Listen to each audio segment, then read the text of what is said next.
For a long time we've known that people who almost die in return have these extraordinary experiences.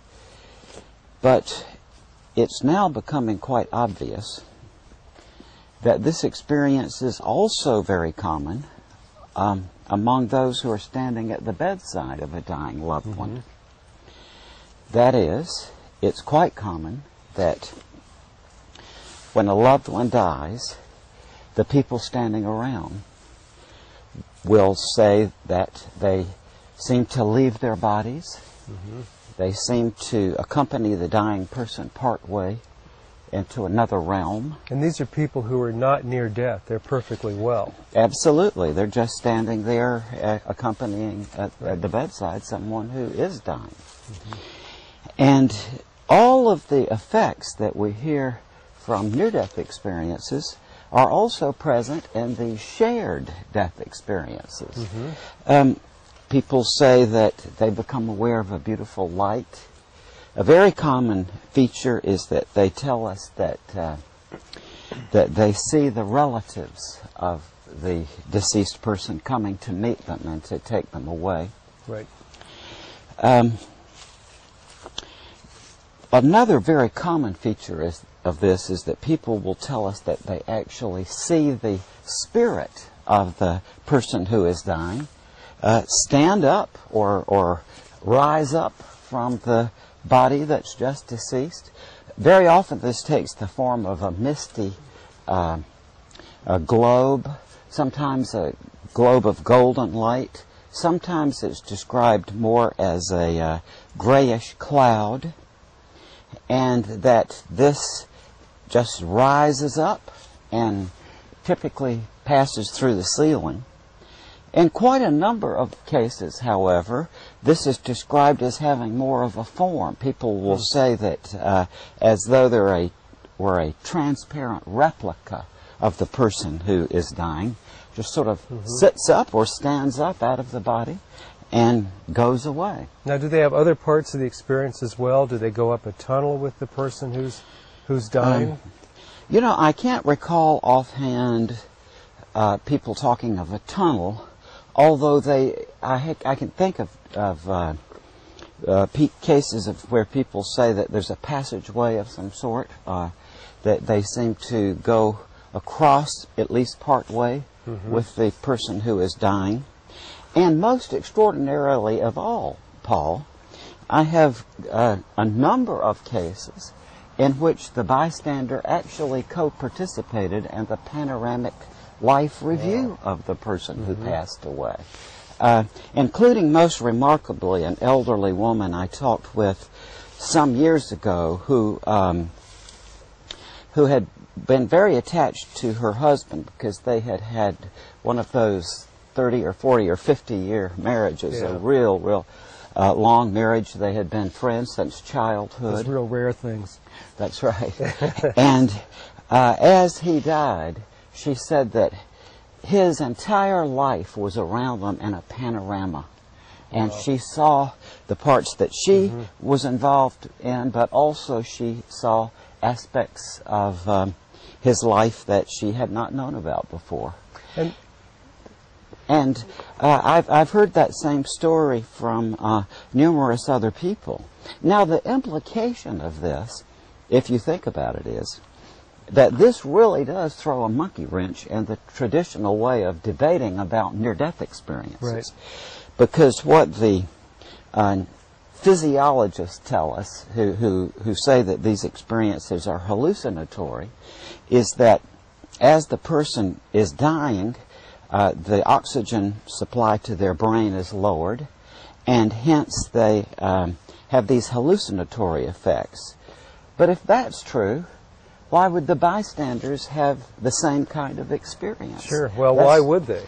That's very difficult to explain. And I think that once these findings come out and are thoroughly understood by the public, we're going to be into an entirely new dimension of discussing near-death experiences, because that old standby that oh, this is just hallucinations caused by brain damage, Right. that's out the window with Yeah. these empathic death experiences. So do you think that shared death experiences then are more important in a way than Ultimately, near-death experiences? ultimately, I really do think that. I believe that this new finding shows that what we have thus far known as the near-death experience actually overlaps significantly, element for element, with experiences that take place among the bystanders. And I've emphasized bystanders who are personally attached to their dying loved one, but this experience is also fairly common among physicians, for example. Sometimes physicians who are called suddenly to resuscitate someone that they never even knew. And yet, in a significant number of cases that I've gathered over the years, physicians have told me that they saw the apparition of the deceased person, or the spirit of the person leave the body. One of the things I found most interesting about all the shared death experiences we pulled together was a couple of the ones that I call the confirmatory shared death experiences, Yes. in which, like the sergeant at Fort Dix, for instance. Yes. Remember that? Yes. About probably 30 years ago now, at Fort Dix, New Jersey, where I was lecturing, I met this wonderful young man, a sergeant, who told me that some little while back he was admitted to the hospital suddenly for I forget what. But he had a cardiac arrest and was resuscitated.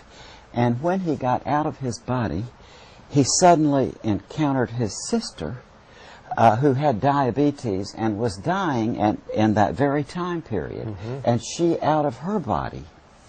And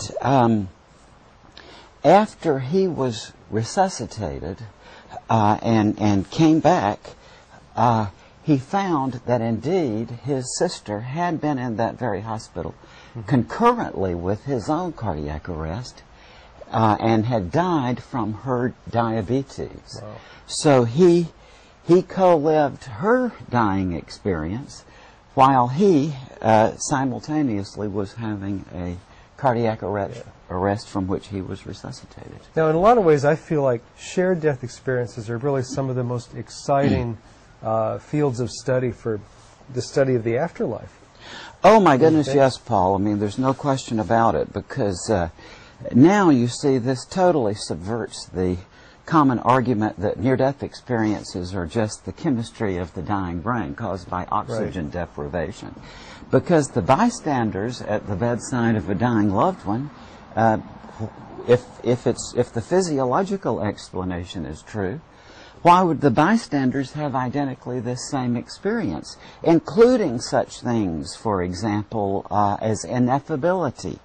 The people who have these shared death experiences will tell you that they just have no words for it. Now, if you don't mind me saying this, you and your family had a shared death experience at the bedside of your mother. Is that I right? did indeed. In 1994, when my mother was dying, my wife and I and my sisters and one of my brother-in-laws were there, and all had astonishing experiences at the moment my mother died. And again, I'm into this realm, Paul, where words fail. I don't know what to say about my experience, except that the configuration of the room changed. I know that sounds odd. That's an odd one, but it's many people who have shared death experiences talk about a change in geometry. They do, a change in geometry. And the best way I could describe it is that instead of a box-shaped room, like a normal hospital room, I felt that I was in a sort of hourglass-shaped thing. You and I have recently completed a book on the subject. Yeah. And I think it's one of the most exciting fields to study. Oh, yes, Paul. In the study of afterlife studies, I think this is one of the most exciting Paul, areas this to look at. is the new frontier of knowledge, because now we have not only this awareness that these near-death experiences are not confined to the people who almost die, but kind of leak out by whatever unknown means to the people standing around. Yeah.